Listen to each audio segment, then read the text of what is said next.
उत्तराखंड के घने जंगलों में बसी एक छोटी सी घाटी जिसे लोग काल गुफा घाटी कहते हैं कि इस घाटी में रात के समय फुसफुसाहट की आवाजें सुनाई देती है और ये आवाजें उन लोगों को पुकारती है जो यहाँ पर बिल्कुल अजनबी होते हैं और अगर कोई उस आवाज की ओर बढ़े तो वो कभी वापस नहीं आता है। चार दोस्त नेहा, आर्यन, प्रिया और अंश घूमने के लिए उत्तराखंड आए थे। उन्हें रोमांच काफी ज्यादा पसंद था और उन्होंने घाटी के पास में कैंपिंग का प्लान बनाया था।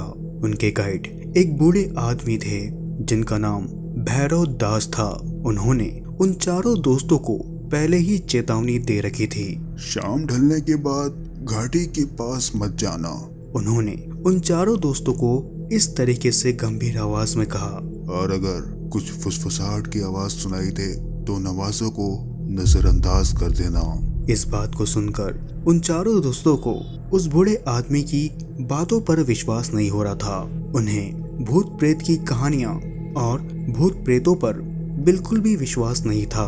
अगले दिन सुबह चारों दोस्तों ने ट्रैकिंग करना शुरू की। जंगल सुंदर और शांत था, लेकिन वहां की अजीब खामोशी थोड़ी अजीब सी लग रही थी। शाम तक वे चारों दोस्त घाटी के पास पहुंच गए और वहीं पर उन लोगों ने अपना टेंट भी लगा लिया। और जैसे ही रात हुई, जंगल और भी ज्यादा डरावने लगने लगा।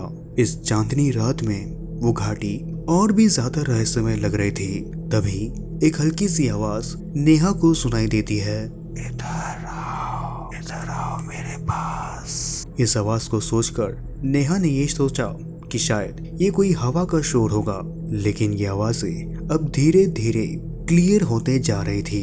प्रिया, अंश, मेरी मदद करो। ये आवाज को सुनकर सब लोगों ने एक दूसरे को घबराती हुई नजरों में देखा। तभी आर्यन ने मजाक करते हुए ये कहा, अरे तुम लोगों ने सुना? लगता है भूत हमें बुला रहा है। लेकिन प्रिया का चेहरा सफेद पड़ चुका था। उसने धीरे से कहा, दोस्तों, ये आवाज बिल्कुल मेरी माँ जैसी लग रही थी।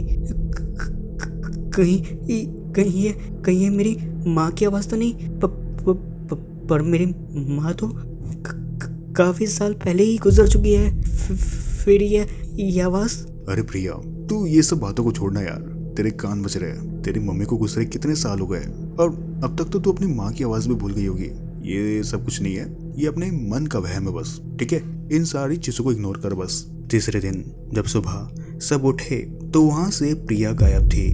उसका बैग और जूते वहीं थे, लेकिन वो कहीं भी नहीं दिख रही थी। तभी अंश ने ये कहा, शायद वो नजदीक में ही गई होगी, हमें उसे ढूंढना चाहिए। लेकिन घंटों खोजने के बाद भी प्रिया का कोई भी पता ना चला। तभी अचानक ही नेहा ने प्रिया का स्कार्फ देखा, जो कि एक पेड़ की शाखा पर लटका हुआ था। पर ताज्जुब की बात तो ये थी कि प्रिया का वो स्कार्फ खून से सना हुआ था।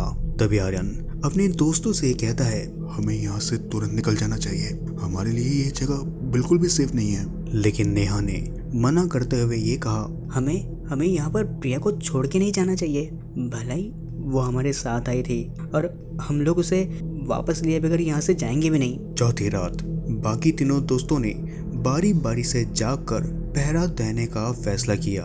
और फिर जैसे ही आर्यन की बारी आई, तब उसे घाटी से फिर से वही फुसफुसाहट की आवाज सुनाई दी, नेहा, मेरी मदद करो नेहा मेरी। इस बार ये आवाज अंश की लग रही थी। और फिर तभी आर्यन ने नेहा और अंश को जगाया, लेकिन नेहा ने उसे रोकने की कोशिश की। तभी नेहा ने ये कहा, ये हमारी प्रिया नहीं है। लेकिन नेहा की आवाज को सुने बिना आर्यन उस आवाज की ओर खींचता चला गया। तभी नेहा चिल्लाते हुए आर्यन को रोकने की कोशिश करती है, आर्यन रुक जाओ, मत जाओ वहाँ। लेकिन अब तक काफी ज्यादा देर हो चुकी थी। अंधेरे में अब आर्यन गायब हो चुका था। 5वें दिन की आखिरी रात में अब नेहा और अंश अकेले बचे हुए थे। वहीं घाटी में हो रही फुसफुसाहट की आवाजें अब और भी ज्यादा तेज होना शुरू हो गई थी। तुम लोग बच नहीं सकते। तुम सारे के सारे लोग एक एक करके मर जाओगे। तभी नेहा ने अंश का हाथ पकड़कर अंश को ये कहा, अंश, सुबह होते ही हमें यहाँ से भाग जाना चाहिए। ये जगह मुझे श्रापित लग रही है। तुमने देखा ना, कैसे धीरे धीरे हमारे दोनों दोस्त हमारी आंखों के आगे ही गायब हो गए। लेकिन हमारे साथ अब ऐसा नहीं होना चाहिए। हम सुबह होते ही यहाँ से भाग जाएंगे। लेकिन जैसे ही रात गहरी हुई तभी अंश ने अजीब बर्ताव करना शुरू कर दिया। वो अचानक सोते सोते उठ गया और घाटी की ओर चलने लगा। तभी नेहा ने अंश का हाथ पकड़कर ये कहा, अंश रुको, कहाँ जा रहे हो तुम? लेकिन उसकी आंखें अब पूरी तरीके से सफेद हो चुकी थी और उसका चेहरा बिल्कुल बेजान हो गया था। तभी अंश ने धीरे से कहा, मुझे जाने दो, मुझे जाना होगा। तुमने सुना नहीं, वो मुझे बुला रही है, मुझे जाने दो। तभी नेहा ने रोते हुए उसे रोकने की कोशिश की, लेकिन वो अंधेरे में मानो एक ही पल में जैसे खो गया था। अगले दिन जब सुबह भैरव दास पुलिस के साथ उस घाटी में पहुंचा तो वहां सिर्फ नेहा का खाली टेंट मिला।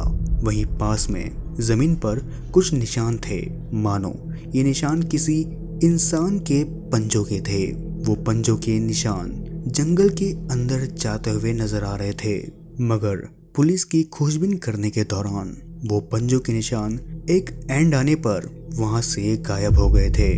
कहते हैं अब भी जो लोग काल गुफा घाटी के पास जाते हैं तो उन्हें रात में फुसफुसाहट की आवाज से सुनाई देती है, इधर आओ। लेकिन यहाँ के रहने वाले लोगों को ये बिल्कुल साफ तौर पर पता है कि जो भी उन आवाजों की ओर बढ़ता है तो वो फिर कभी लौट कर वापस नहीं आता है।